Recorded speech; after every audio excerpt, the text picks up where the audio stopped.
गोदावरी नदीला आलेल्या पुरामुळे अनेक गावं बाधित झाले आहेत. मध्यरात्री काही गावांचं स्थलांतर करावं लागलं. काही लोक स्वतःहून सुरक्षित ठिकाणी गेले तर काही लोकांना प्रशासनाच्या वतीने सुरक्षित ठिकाणी हलवण्यात आलं आहे. मी सध्या बागपिंपळगाव येथील एका कॅम्पवर आहे आणि तुम्ही या ठिकाणी पाहू शकता आपल्यासोबत प्रशासनातील काही अधिकारी आहेत. कारण जेव्हापासून गोदावरी नदीला पूर आला तेव्हापासून बीडचं प्रशासन देखील अलर्ट मोडवर आहे. वेगवेगळ्या विभागाचे अधिकारी या पुराची परिस्थिती लक्षात घेता त्या ठिकाणी मदत पोहोचवण्याचं काम करत आहेत.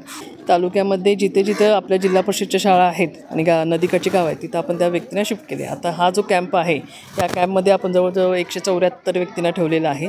त्यांचे राहण्याचीच बरोबर जेवण खाणं यांची व्यवस्था करण्यात आलेली आहे. आरोग्याचाही त्यांची आपण इथं सुविधा केलेली आहे. तुम्ही वेळोवेळी माहिती घेता या पूर परिस्थितीची कशा प्रमाणात सध्या विसर्ग सुरू आहे आणि पुढे हा वाढू शकतो का? आता सध्या माहिती घेतली विभागाकडनं, जायकवाडी विभागाकडनं, तर सध्या 2 लाखापर्यंतचा विसर्ग चालू आहे. अजून आता पाऊस त्यांनी शांत असल्यामुळे ह्याच्यापेक्षा जास्त विसर्ग होणार नाही असं आत्ता सध्या तरी त्यांनी सांगितलेलं आहे.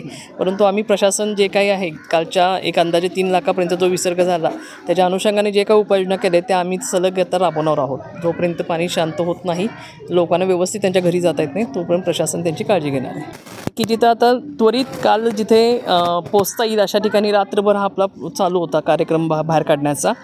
काही लोक स्वतःच्या नातेवाईकांच्या घरी गेलेले आहेत. पण एखाद दुसरं जर असं कोणी असेल तर तिथं आमचे तलाठी आणि ग्रामसेवक हे ग्रामपत्तीवर तिथे पोचलेलेच आहेत.